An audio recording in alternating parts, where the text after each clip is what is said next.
میرے عزیزان گرامی، یہاں پہ نہ کوئی دھوپ کی تپش ہے نہ گرمی کی شدت ہے، یہاں پر علی والے بیٹھے ہیں، رسول کی رحمت کی ولادت کے وسیلے سے رحمتوں کا نزول ہو رہا ہے، لہذا نہ گرمی کی شدت کا احساس کیجیے نہ ٹھنڈک کی خنکی کا احساس کیجیے، بلکہ علی کی محبت کی بلا کا جام پیتے چلے جائیے۔ رسول سے بھی محبت کا اعلان ہوگا، امام جعفر صادق سے بھی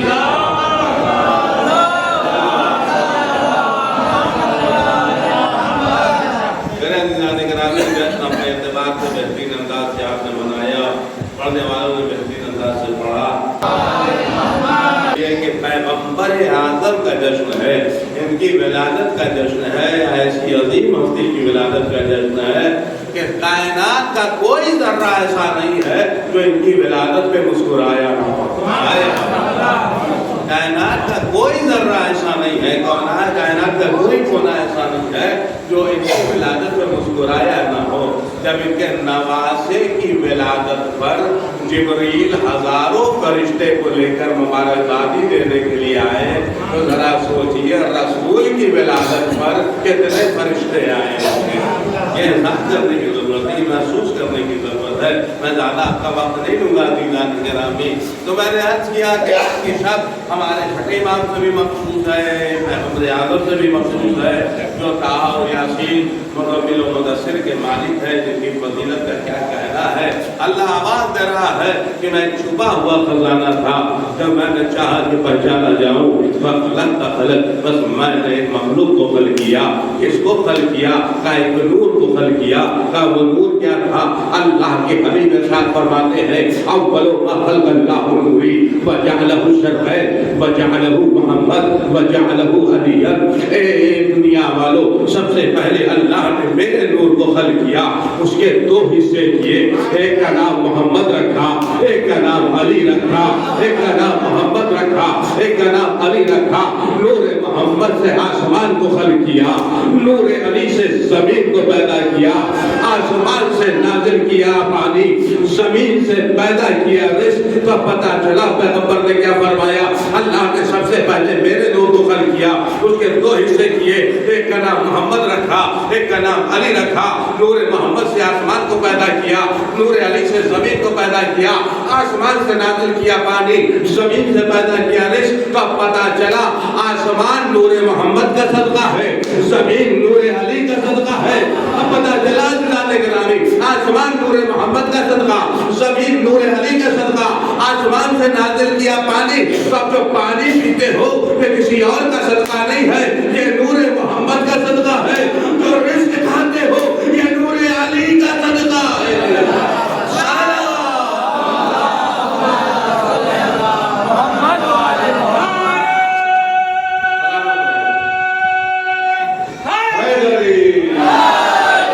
زمین ہے کیا؟ توجہ چاہتا ہوں یعنی گرامی، زمین کو کیا کہا جاتا ہے؟ تراب۔ توجہ ہے، زمین کو کیا کہا جاتا ہے؟ تراب۔ علی ہے ابو تراب۔ توجہ ہے یعنی گرامی، ابو تراب کے معنی کیا ہوتا ہے؟ تراب کا باپ۔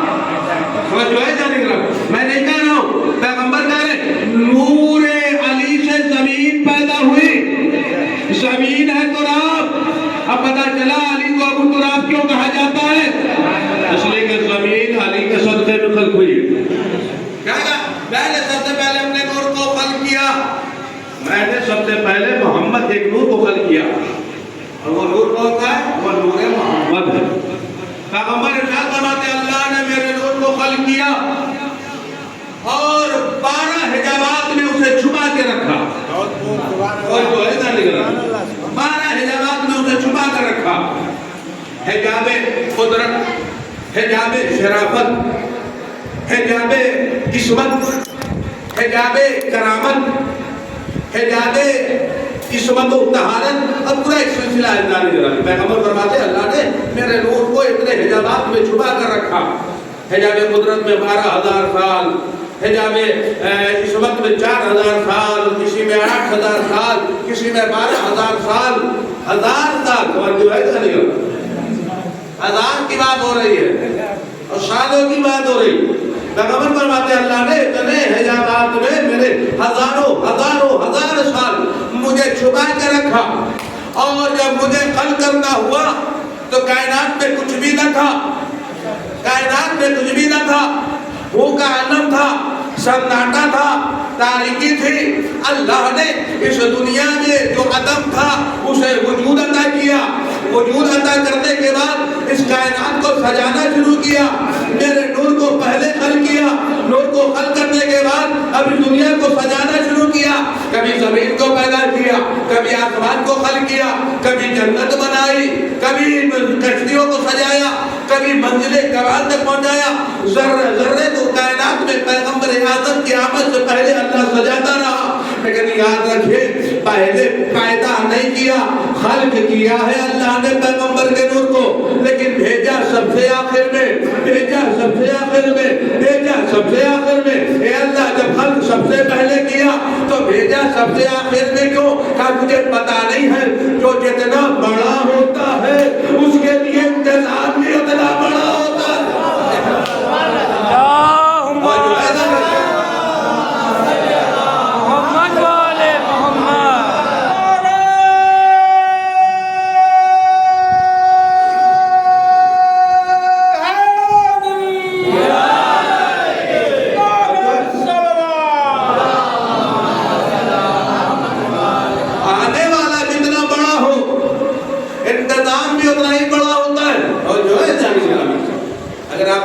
آنے والا ہو تو تھانے دار پہلے آ جائے گا، ایس پی صاحب آنے والے، اگر ڈی ایم آنے والا ہو تو ایس ڈی ایم اور ایس ایس پی آ جائے گا کہ ڈی ایم صاحب آنے والے ہیں، اگر کوئی منتری آنے والا ہو تو جو ہے جانے گرامی تو ڈی ایم صاحب تشریف فرما ہے، اور اگر مکھ منتری آنے والا ہو تو جو ہے جانے گرامی تو جو چاہتا ہوں اگر مکھ منتری آنے والا ہو تو S P D S P D M اور منتری جتنے ہیں سب موجود، اور اگر پی ایم آنے والا ہو جو ہے میری بات پہنچ جائے، اگر پی ایم آنے والا ہو تو کہاں مکھ منتری بھی موجود ہے، یعنی جتنا آنے والا بلند ہوگا انتظام کرنے والے بھی اتنے ہی بلند ہوں گے۔ آنے والے ہیں سرکار، آنے والے ہیں رحمت للعالمین پیغمبر اعظم، تو خدا نے ایسے کہا ایسے نہیں جاؤ گے، میں نے کہا آدم تم زمین پر جاؤ، جا کے زمین کی کیفیت کو دیکھو، زمین کی حالت کو دیکھو، زمین کے انداز کو دیکھو۔ آدم کو بھیجا، آدم کے ہاں 2 بیٹے ہوئے، ایک بیٹے نے دوسرے بیٹے کو قتل کر دیا، کہا ابھی تمہیں نہیں بھیجیں گے، اس لیے کہ زمین پر خون کے داغ لگے ہوئے ہیں، خون کے دھبے لگے ہوئے ہیں، ایسے نہیں بھیجیں گے۔ منزلیں بڑھتی گئی، کبھی آدم کو بعد ابراہیم، نوح، موسیٰ، عیسیٰ کی باتیں ہوتی رہی، اس کے بعد کہا اے نوح اب تم جاؤ، جا کے دیکھو کہیں خون کے چھینٹے تو نہیں پڑے ہوئے ہیں، تم جاؤ۔ نوح آئے ہوئے زمین پر تو آئے کرتے رہے، تبلیغ کرتے رہے، شریعت پہنچاتے رہے، کلمہ بتاتے رہے، اللہ کی وحدانیت کا اعلان کرواتے رہے، لیکن جب کوئی نہ مانا تو آواز ہاتھ اٹھا دیا، پروردگار پروردگار عذاب نازل کر دے۔ اللہ نے طوفان کی شکل میں عذاب نازل کر دیا، ایسا عذاب آیا کہ نہ کہیں چھینٹا رہا، نہ کہیں خون رہا، نہ کہیں دھبا رہا، سب کچھ صاف و شفاف ہو گیا۔ منزلیں آگے بڑھی، عیسیٰ تک پہنچی۔ جو ہے جانے گرامی آنے والا جتنا بلند ہوتا ہے انتظام کرنے والا بھی اتنا ہی بلند ہوتا ہے، اتنا ہی اعلیٰ ہوتا ہے۔ اللہ نے پیغمبر کو بھیجنا ہے تو انتظام بھی ویسے ہی ہو۔ آدم و نوح و ابراہیم و موسیٰ جب سب آ چکے تو ہم ایک بار آواز دیا، اے میرے محمد میں نے کہا ہے 1,24,000 بھیجوں گا، میں نے 1,23,999 آپ کے استقبال میں بھیج دیا، اب آپ کو جانا ہے، اب آپ کو اس روئے کائنات پر جانا ہے، میں نے ساری کائنات سجا دی ہے، اب آپ اس روئے زمین پر جائیے۔ 17 ربیع اول کی صبح نمودار ہونے والی تھی، آمنہ کا گھر تھا، عبداللہ کا بیت تھا، آمنہ کی آغوش تھی، روئے زمین پر آسمان کی بلندیوں سے، لوہے قرآن کی منزلوں کی بلندیوں سے، عرش کی منزلوں سے وہ نور کا ستارہ چمکتے ہوئے جناب آمنہ کی آغوش تک پہنچا، جسے دنیا رحمت للعالمین کہتی ہے۔